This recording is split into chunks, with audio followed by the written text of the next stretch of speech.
বলিউডের জনপ্রিয় অভিনেত্রী রানী মুখার্জি এবং যশরাজ ফিল্মসের চেয়ারম্যান আদিত্য চোপড়া 2014 সালের 21শে এপ্রিল বিবাহ বন্ধনে আবদ্ধ হন। তাদের কন্যা আদিরা জন্মগ্রহণ করে 2015 সালে 9 ডিসেম্বর।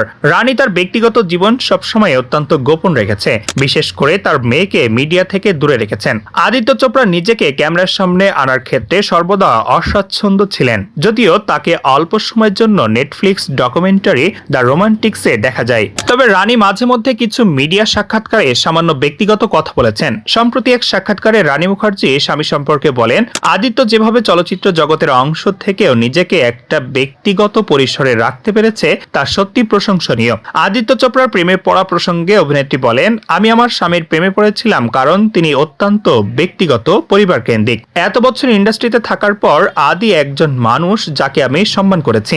এই চলচ্চিত্র জগতের মানুষের সম্মান করা কঠিন, কারণ আপনি সবকিছু ভেতর থেকে জানেন। তাই আদি ছিলেন সেই বিরল মানুষের একজন যাকে আমি সম্মান করেছি, এখনো করি। তার নীতিবোধ, কাজের ধরন এবং যেভাবে সে নিজেকে রাখে, সেসব কারণে আমি নিজেও ব্যক্তিগত পরিসর বজায় রাখা মানুষ। তাই আমরা ভালো দম্পতি, কারণ আমরা কোথাও না গিয়েও খুব খুশি থাকি।